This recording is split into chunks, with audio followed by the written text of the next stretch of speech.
So guys, welcome back to another Fatal Frame 3, The Tormented. So nagpapasalamat ako sa inyo lahat sa pagsuporta ng aking channel, lalo sa mga dati ko pang gameplay ng Fatal Frame 3. So pagpatuloy natin to, itong gameplay natin. So let's fucking do this, guys. Okay guys, so welcome back to another Fatal Frame 3. So last time ay kinalaban natin yung mga handmaiden.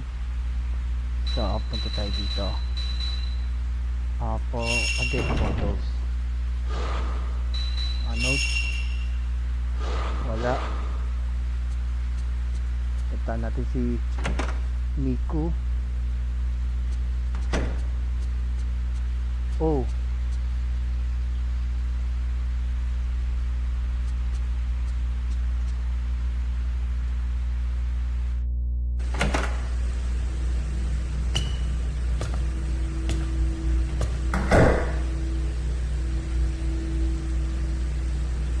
Miku?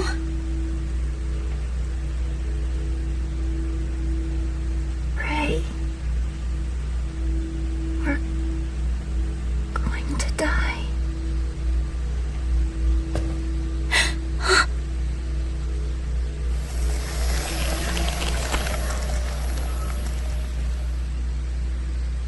Now I understand. These tattoos are my punishment. For living on, for surviving that day.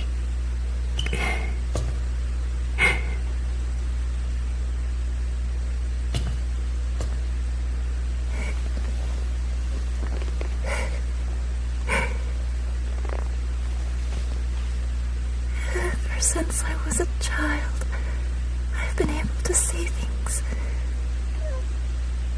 other people can't. My brother was the only one who understood me. That's why I know that we're going to die. Miku. Oh, Miku. We can get through this thing together.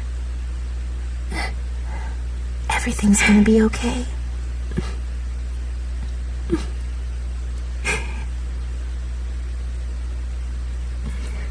Just remember, you are not alone.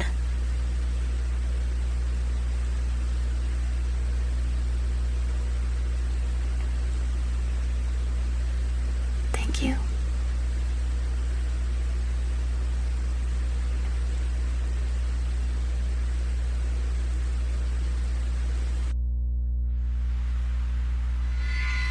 Miku Hinasaki.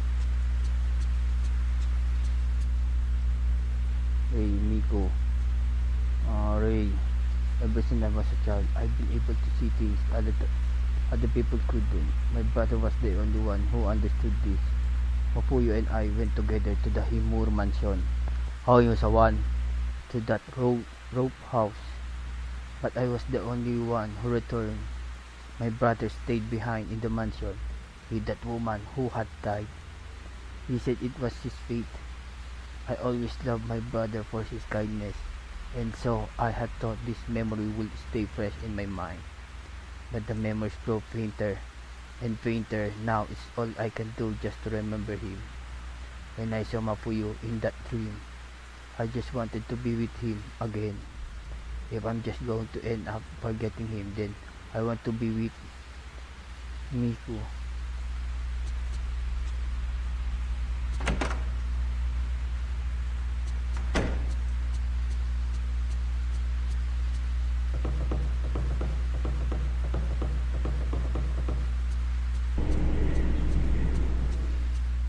Meron tayong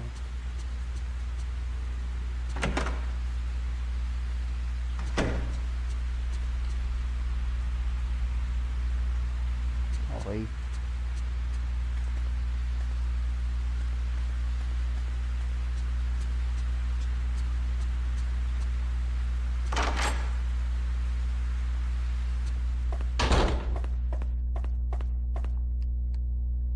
Okay, wala tayong feel.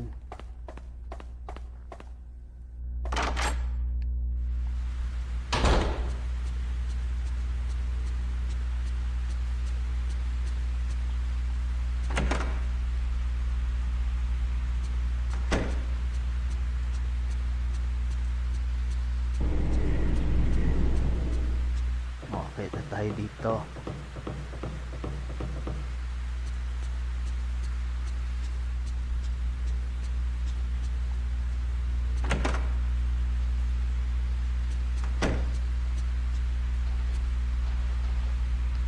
Do you want to sleep? Yes. Please, you tell me. Am I really supposed to be alive?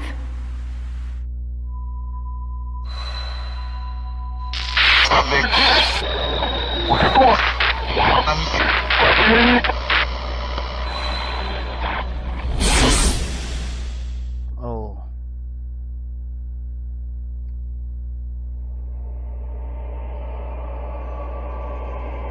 Nandito na naman tayo. Not this dream again. Himuro I man to. don't want it anymore.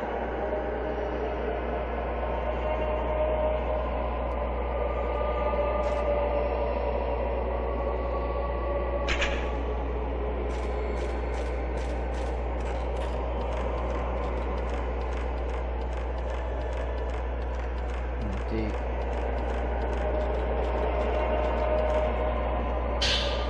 Ano ba nga the save? Save tayo.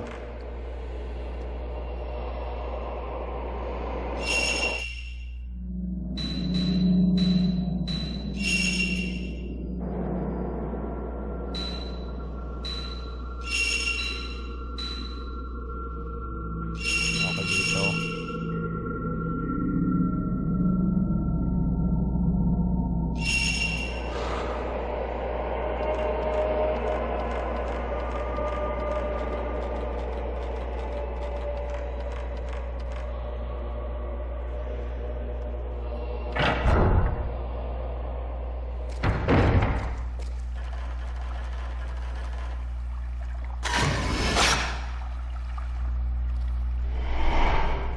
Ay, 1.5. Dito natin dati kinalaban yung babaeng multo na nakakulay pula. Ano? Napicture ko na yan.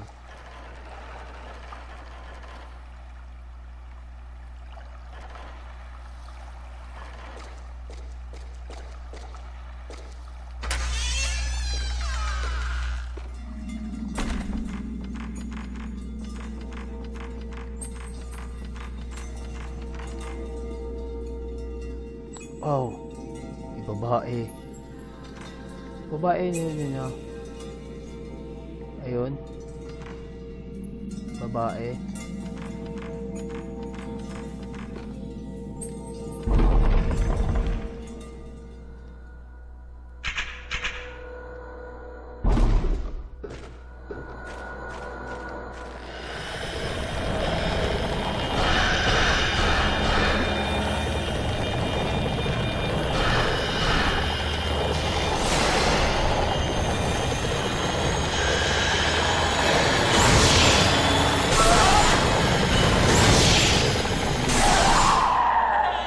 Oh.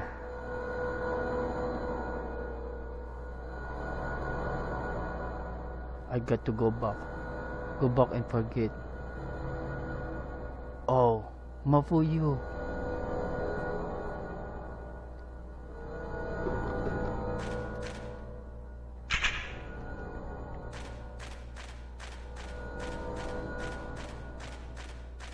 Dito tayo. If you follow the dead in your dreams, you won't be able to come back. Mapuyo ay. Mapuyo.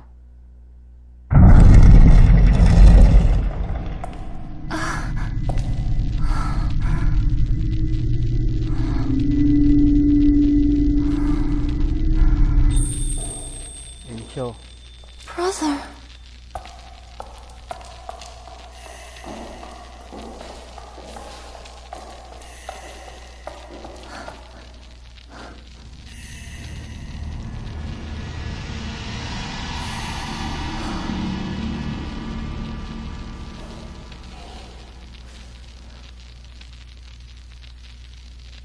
Mafuyu.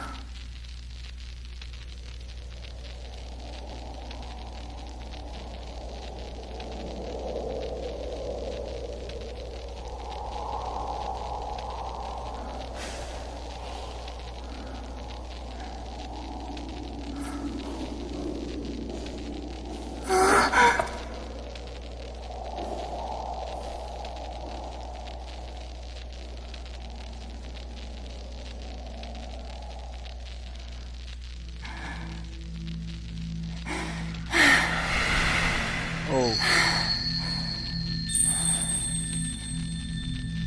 Mafuyu! Miku! Miku!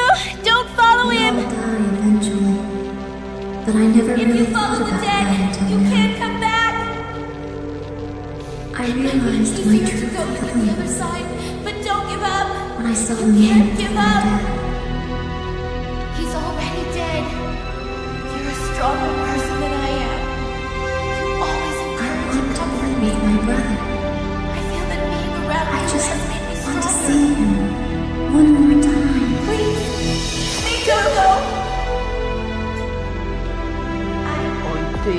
I wanted to be with you.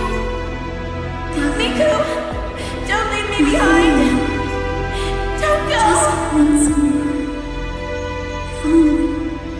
Just once more.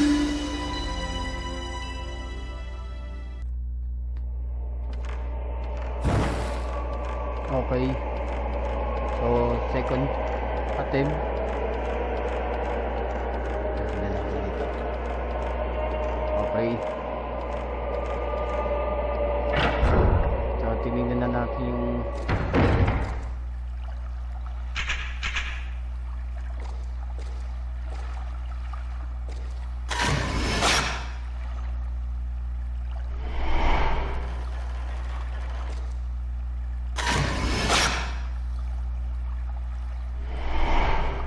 okay.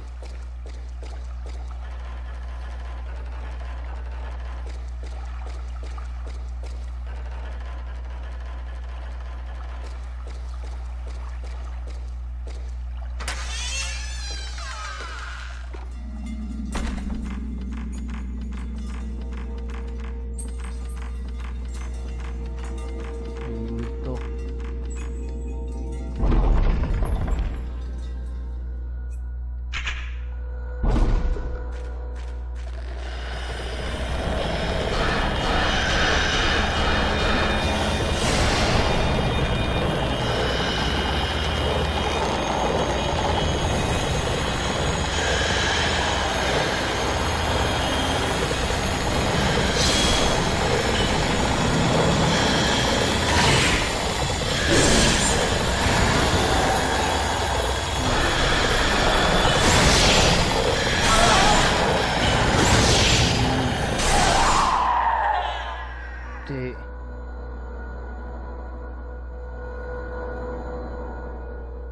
I've got to go back. Go back and forget. Oh, Mafuyu.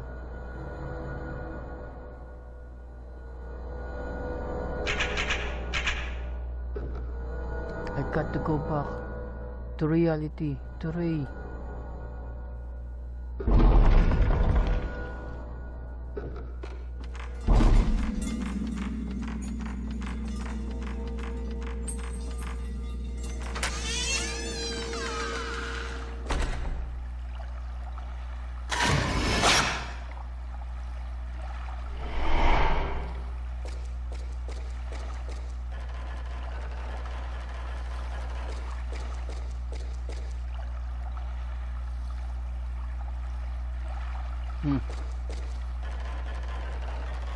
Ano na ba tayo dito? Camera.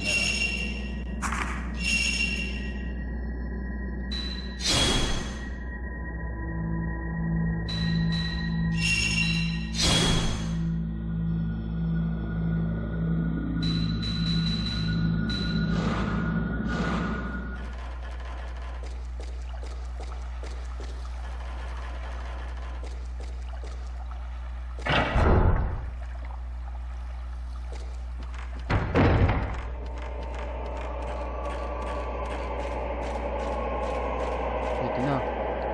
It won't open. Why? Sige.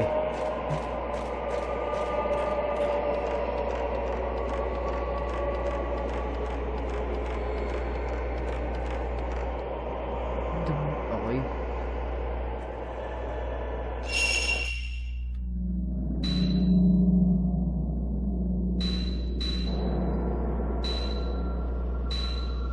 Okay, Rei Kurosawa. Dito.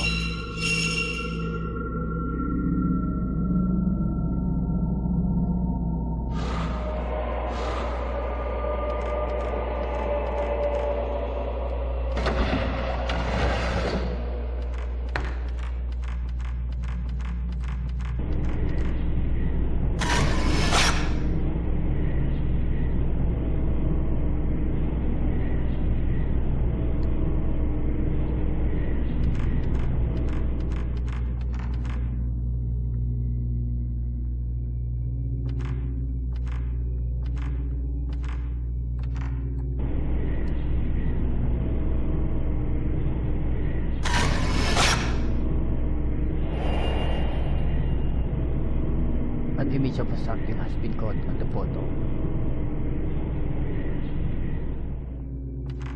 Dito tayo.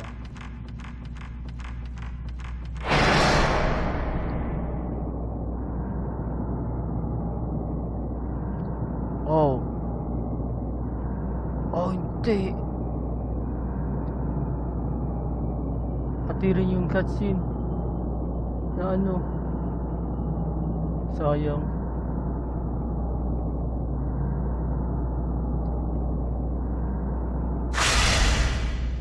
No one will survive. No one.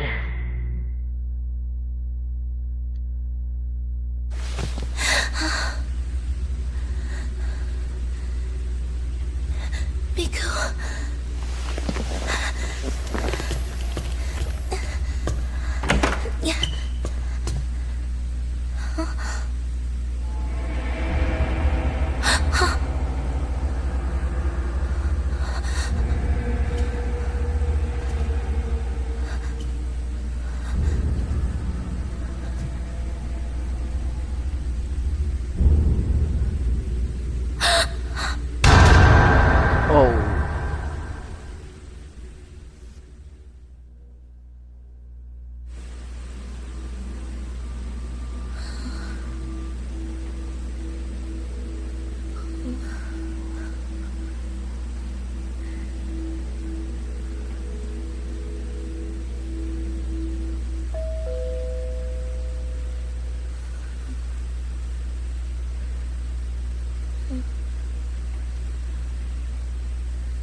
How long has it been?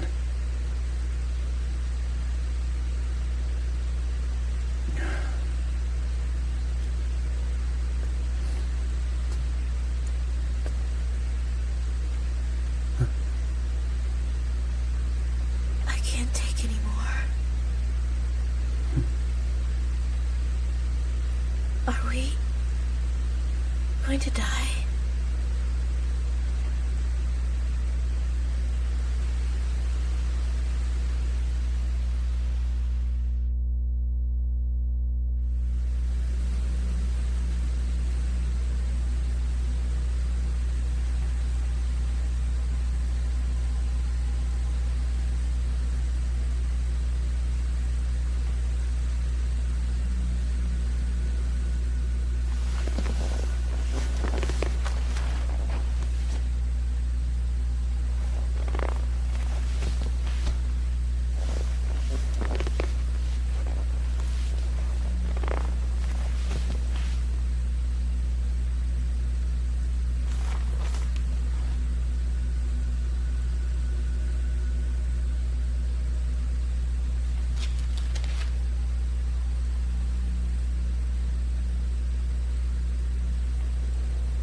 Rei, there might still be some hope.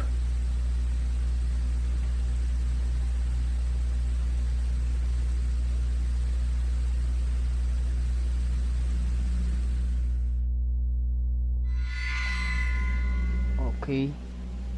Miku Hinasaki.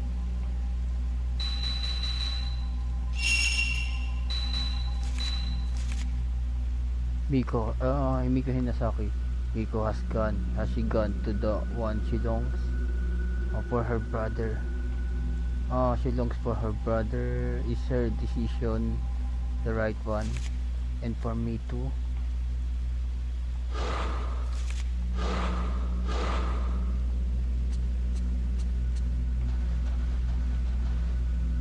Okay, there still may be hope. This box was left inside an old shrine not far from the Manor of Sleep. It seems to date from that a time when the house was known as the Kuze house or the engraving shrine. It's not easy to read much of it now, but it has something to do with the ceremony of commandment. Commandment tone. And the chosen maiden is put into the boat of passing. The boat sways and it is sent to the Kuze shrine. The living flesh is cut. The tattoo's edge in pain of the holy shall be sealed within her. All her love shall be interred into a mirror. This she must break, shatter their set. Her attachment to this world must be broken. The piercing of the soul thus concludes, impale her with the stake of tattoos. The rite of commandment must be conducted, sleeping undisturbed for eternity, dreaming the endless dream of the reap, and closed and entombed in her chamber of thorns. She shall be continued to feel the pain of the holy for all time. Okay. This is a book written by a scholar of folklore named Akito Kashiwagi about the sleeping priestess, but the same material appears in this book as well. Legend of Song 2. Ang haba, Legend of Song 2.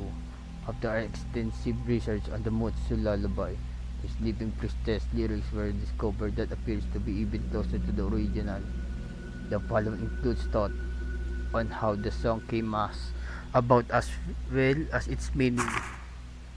The sleeping priestess, verse 1. Sleep child, lie in peace. Sleep child, lie in peace. If you cry, the boat will ride the last trip to the other side. Once you get there, sacred marks you'll bear. They should be paid off. Should you fail to lie still? The words lie in peace in this version of the song seem to connote death rather than sleep.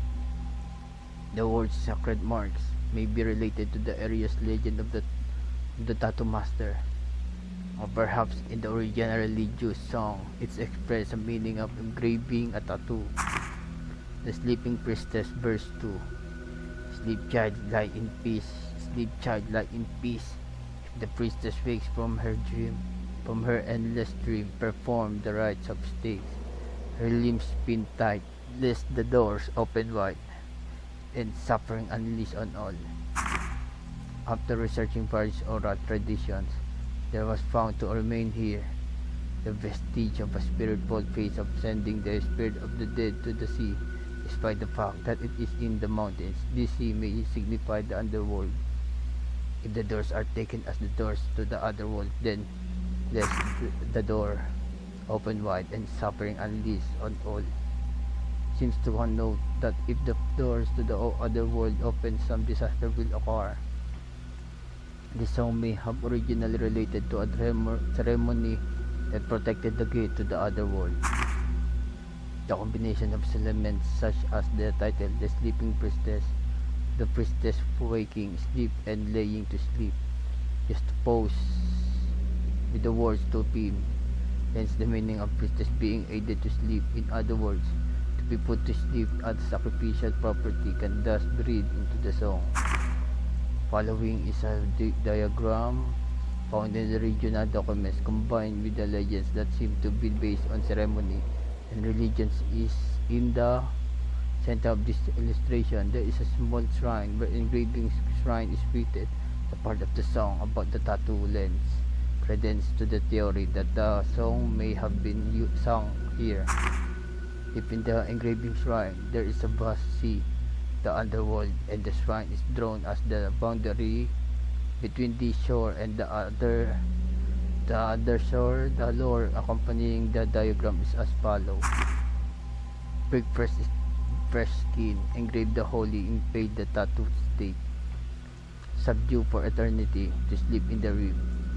Like the song lyrics, the lore can also be read as having the same humanity sacrifice like aspect of impale, subdue, and sleep. Okay. Both of the books indicated that in the rite of commandment or the rite of the stakes, by impaling the priestess the tattoo stake, you subdue her for eternity. The doors could refers to the gates of the hell, and now for some reason they have been opened. But if we can spell the priestess limb with the tattoo stick, then we may be able to put her to rest. I think the tattoo sticks are some sort of special stake. They must be somewhere in the mansion. Impale the priestess. I remember you said that he had found a tape with this song recording on it. Did you happen to hear anything about it? A tape, it may be in his room. I'll go take a look.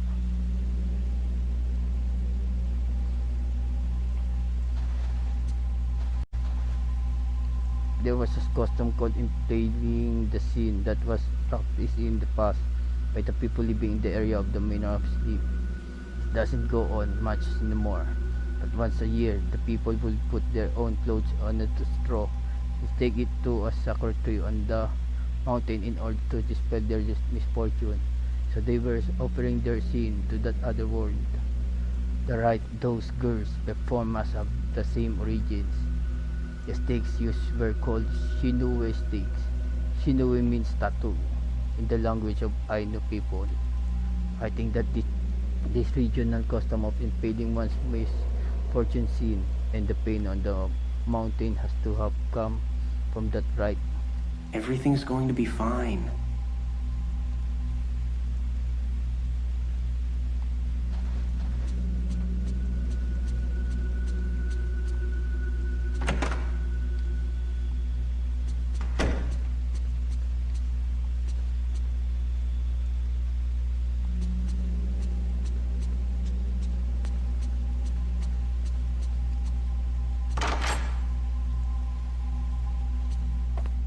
Oh, puta, ang gulat ko sa pintuan. Oh man, wala.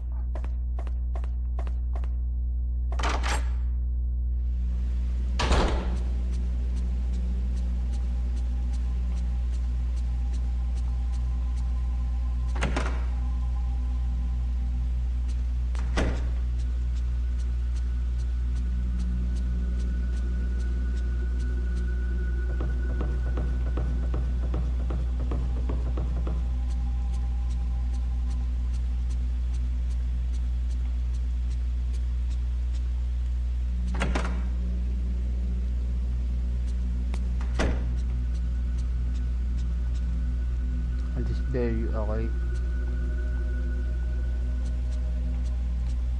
Basa na natin yun, diba? There are blue sheet on the bed.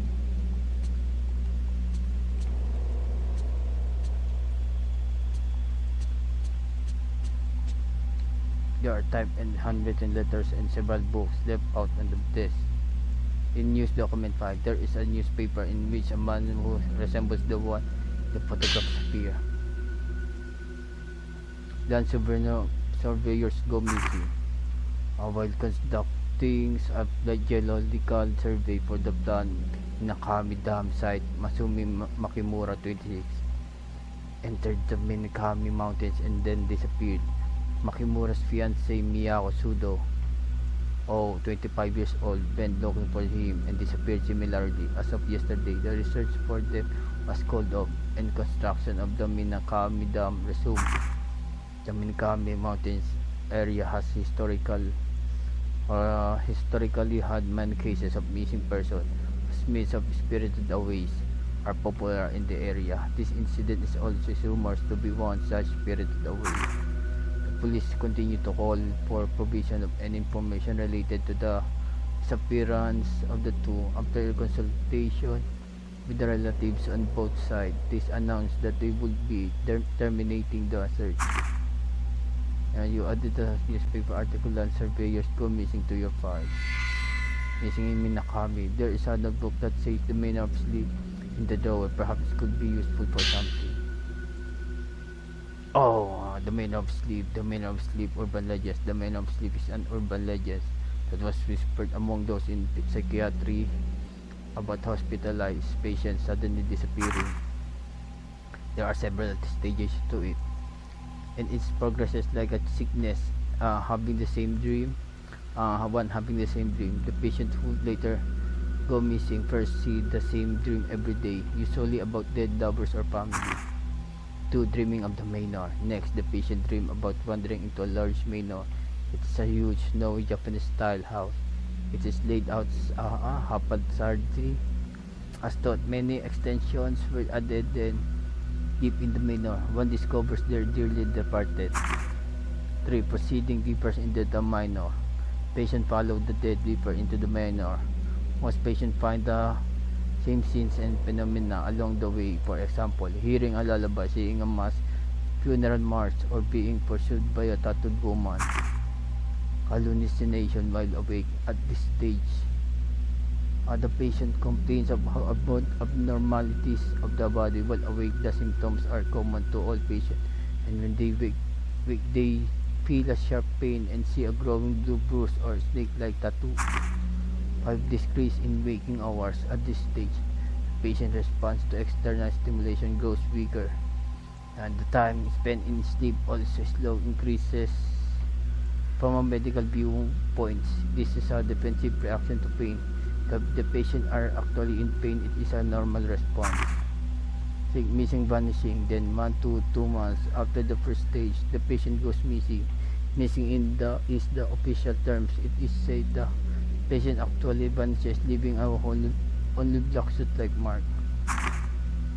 The above mentioned is the original, the Manor of Sleep urban legends, but the popular legends is more story-like and includes the following elements.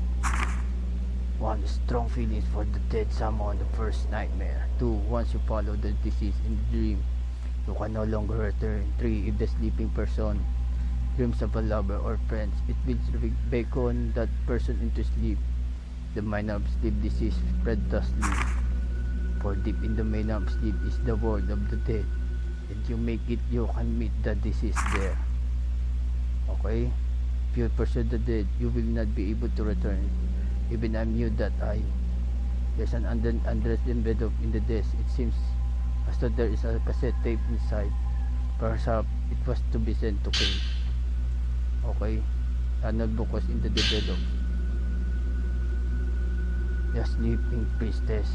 This song is thought to be the original of northeastern Japanese lullaby. The Sleeping Priestess was found in the gramophone at a local university, and I had it sent to me. I listened to it, but the first and second verses are slightly different from today's Sleeping Priestess.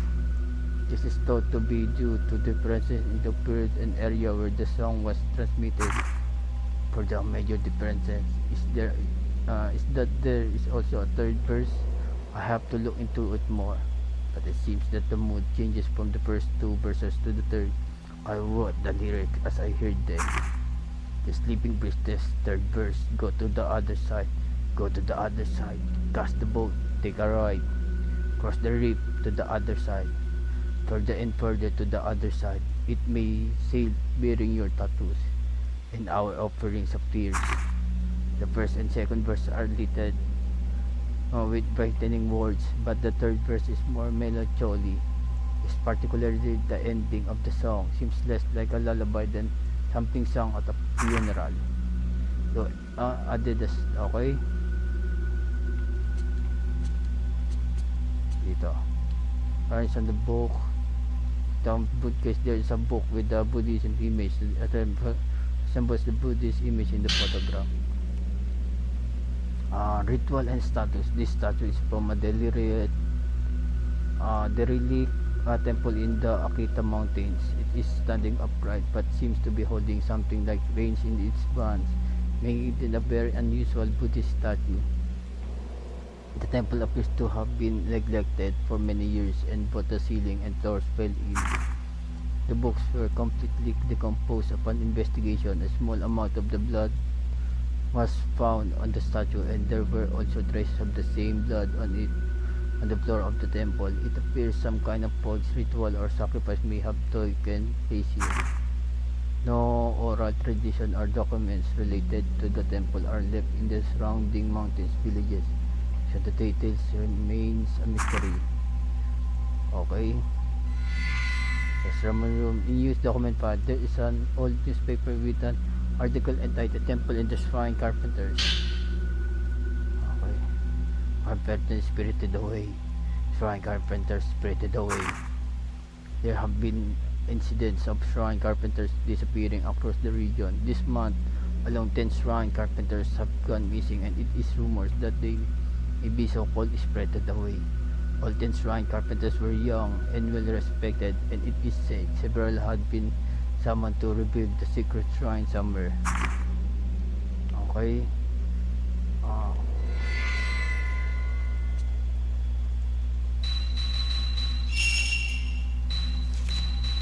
The ceremony room.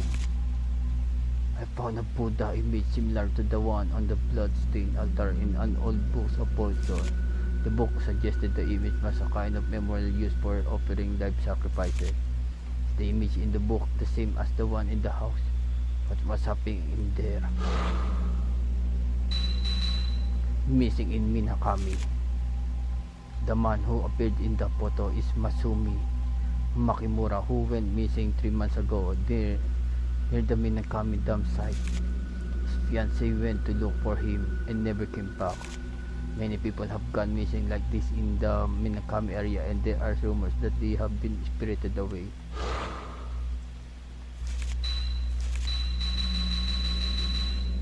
The carpenters. The men in ragged white robes and tall court hats. In an old newspaper I found in newsroom was an article about shrine carpenters who had gone missing, about the same number as in the photo. Okay.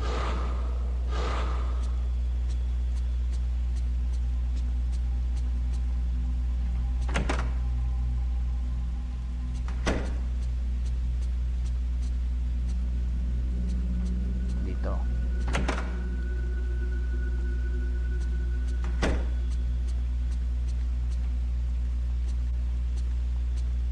Nakahiga pa, walang malay.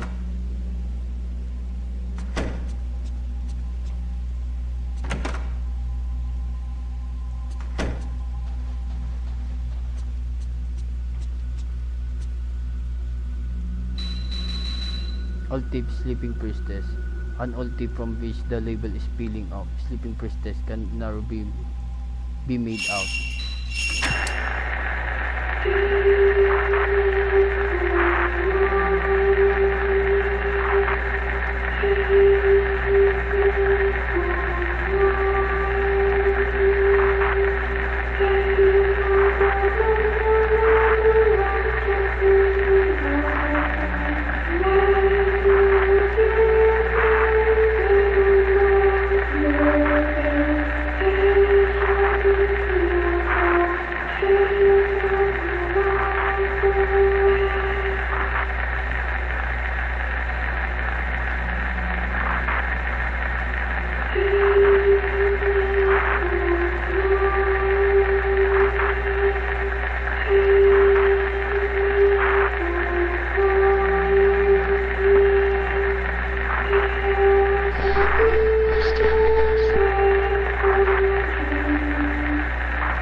Okay. So ang kumanta nyo na yung mga handmaiden, yung namumukpok. Sibili tayo.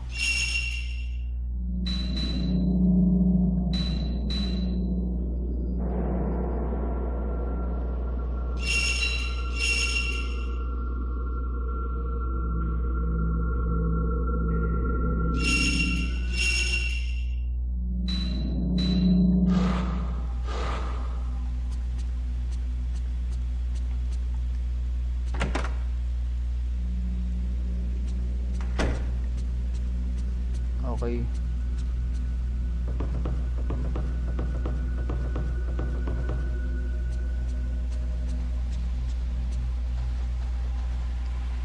Yeah, I'm sorry. You handed over the cassette tape to Kei. This could be a clue. I examine it tonight.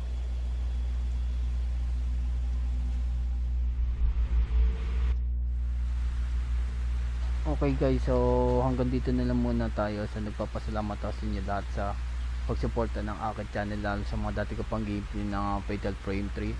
So thank you for watching and I will see you next time. Peace out.